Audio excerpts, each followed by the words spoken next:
Tamron, they came out the press release today. They're releasing two new lenses. One of them is, I think it's the 2075 with the version 2. I'm not too interested in that. I think the one that's more interesting is the 35 to I think 150 f2.8 because they actually Tamron has made a similar line in the past. They already have this Canon and Nikon, but I go from 2.8 to more, and it's like a whole lot faster. So I think that's exciting. Yeah. I haven't done too much research into this new lens, but I mean, yeah, 35 to 150 is powerful because you get like, I mean, like, ideally, like 3 lenses in one. Yeah, I mean, like, and that's really nice for things where you are like on the move, like wedding shoots, for example. Like Franklin, you remember when we went on that wedding shoot? Right? Yeah. You imagine like switching lenses, like in between, like it's just a hassle. You either switch lenses or you get 2 cameras, which either way, it's either annoying or expensive. Yeah. So having one lens to rule them all is really it's really nice. I wonder how much they'll price it for though. Yeah, that's what Akash is saying. Like, because the 70 to 180 to 8 is $1,200, and Akash is saying it might cost more, which is surprising to me, but I think Akash is a good one. Yeah. Just there's nothing else in the market like this, so they can price it however they want. Because it says the world's first mirrorless zoom lens with a maximum aperture f2. Yeah, that's a thing that I didn't see until now, is that it is a variable aperture. But it's not like crazy variable, because you know how like some variable apertures are like, yeah, I can open up to 2.8, but then it goes all the way to like 7.1 or something. Yeah, like it's like okay, I guess. Yeah. But this is nice. I mean, 2.8 is the widest my current Tamron could go. Like this one that I'm using right now, like that's the widest it can go in terms of its aperture. So f2 is pretty wide. Pretty good for like low light. So yeah. Yeah, because like worst case, you're still at 2.8, so it's like. Yeah, exactly. So like it's not really too bad. Yeah. I feel like, is this more like a video centric lens then?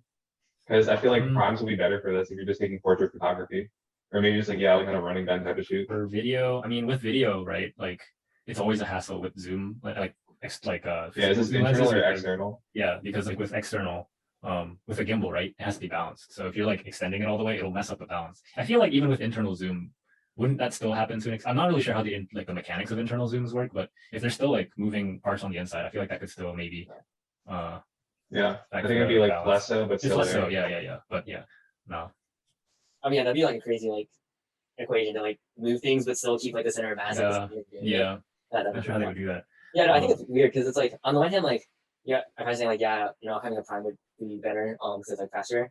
But like I think like you probably don't need something that's fast. That's not fast, right? But if the people who are buying this, right, if they think that way, right, that's why they'll buy it instead of prime, right? But then also like just get like a normal 2.8, like why would they pay premium for this? Like I guess just I mean, I think it's really situational. Like obviously, like I said, like one situation where you might want something like this is like for weddings, so you don't have to like constantly switch between lenses. But I agree. I mean, if you have like a very if you know what you need up front and you don't need to like necessarily swap in and out as often, just get a prime lens. Prime lenses are pretty solid. You probably get them for cheaper too, depending on the brand, right? Because you're not paying for that extra functionality of being able to modify your focal length. But yeah. Well, also the 2075, like I said, it was as interesting as this, but they said that they've got like significant improvements, I think, like sharpness and interesting like that. So and also like that's like okay because like to me I don't really care about sharpness. When I'm in the straight, where you're like, oh, I have an f2 lens where everything's right, and I'm like, oh, it needs to be sharp. That doesn't make sense. Yeah. But it's got like buttons now, so like focus buttons. Like external lens. But it's like from a usability standpoint, like that might be. I feel like you just go back button on focus all the time though. Yeah, I mean, I've never. Well, first of all, I don't think I have any lenses that have like external like buttons. My dad does, but I don't really use his equipment, so I'm not too familiar with how good or how convenient they might be, or even if they're used too often. But have you ever had experience working with lenses with external buttons and things like that? Only thing is I've had like an external switch to go between autofocus and manual focus, but even I don't use that much. It's just like more common in high-end glass, I think, so I might suggest it will be priced higher too. So wait, one question I guess I had with that is like, so you have the manual, like the hardware, like focusing between autofocus and manual focus. Does that override whatever your camera sets it to? I guess so. Because I'm assuming it's like a mechanical like thing. So it would just yeah. I'm not sure. I just know like if I have like 2 settings worth, like there's 2 sets of dials which you can have for autofocus. It's on the lens and on the camera. If any one of them is manual, the entire thing becomes manual. That makes okay, that's interesting. It becomes a logic gate.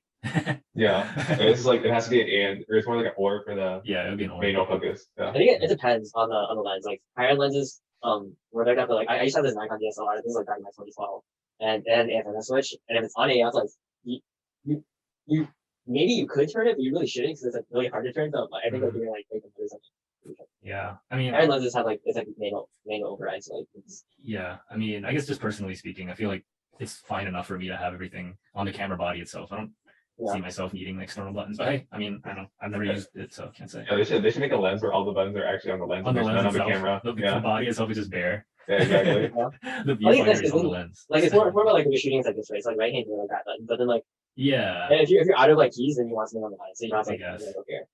yeah. Wait, So I'll say wait, for me, at least my experience with my A7 III, like I like the custom buttons that you have, like the C1, C2, C3 Yeah. buttons that you have, and you can like bind them to like various different settings that you might use. I like those a lot. So custom buttons are really nice. Yeah, no, so I think the lens button you can on some lenses you can like customize as Oh, well. really? Like there's only like 4 custom keys, but at least for me, like that's not enough. Mhm. Like I always like option having this, so that way you have like 4 you can be sharing with like one more. You know, so you have to, like, Yeah. and then, I think to go back on the topic there, right? The only comparable like lens I see to this 35 to 150 is a Tamron has a 28 to 200. Mm. The aperture for that is a f2.8 to 5.6. Right. So I don't know. Yeah. It's like a trade-off between how fast the lens is versus like the focal length for it. Yeah. That's a good question. I don't know. I feel like maybe for videos, it might maybe get jarring if the range of apertures is that large. I don't know. Maybe I don't know. Kosh, do you have experience like filming with like these lenses with variable apertures and like how they can, change the look of a scene based on like how, far in or out you zoom in during a single like cut? Is it noticeable? I think it's more noticeable the fact that like whenever you're filming with a larger focal length with a subject that's close by and a background that's far away, you just get more bokeh than if you had a shorter focal length. So I feel like there's some regard like just balances itself out. Like Mhm. I feel like you have a close-up subject with a fast lens, and then you have a far away subject, or I guess relatively so, with a longer focal length with a shorter aperture or like a slower aperture. It just like has the same amount of bokeh. Yeah, I guess you could probably test those or find someone to test them. Yeah. But yeah, I mean, it's all a math equation, isn't it? Yeah. You How can much find did you- everyone's likes by math, bro. how much you say that lens costs again? I can share my screen real quick.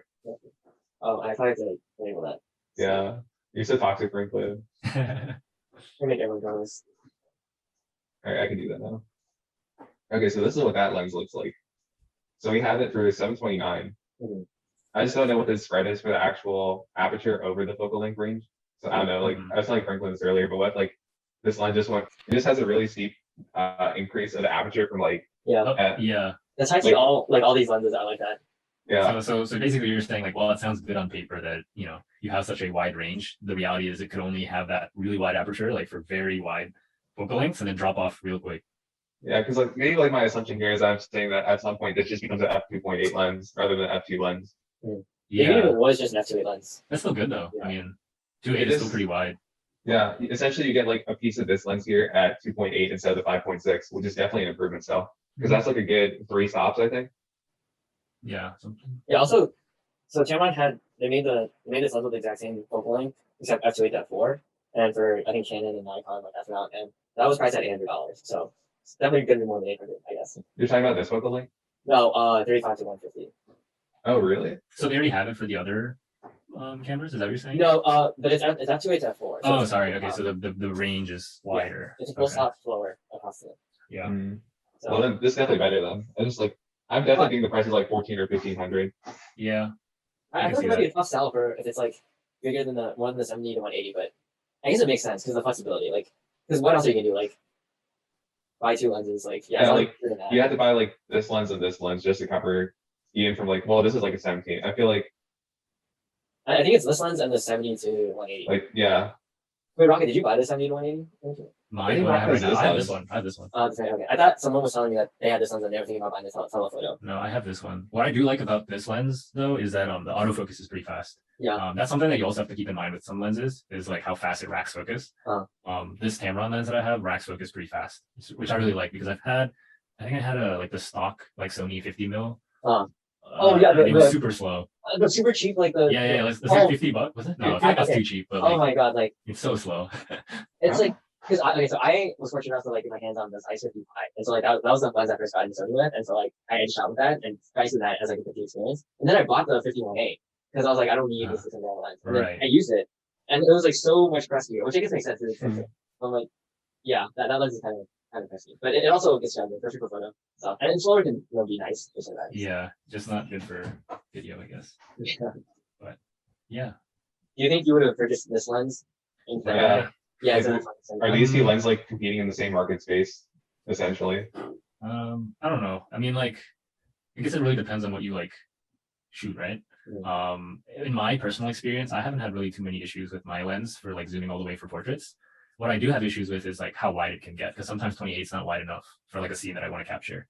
So if anything, I don't know if I This is really even more narrow. exactly. So I don't know if I really want or need the extended focal length to zoom in. I do want it to be able to go wider.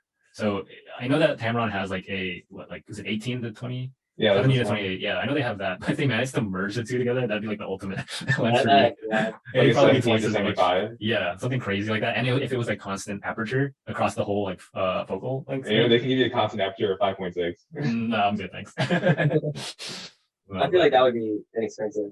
Oh yeah, for sure. Well, aren't there I don't know if there are other lenses that aren't Tamron that sort of achieve the same. Doesn't Sony have a lens that can go pretty wide and also like zoom in?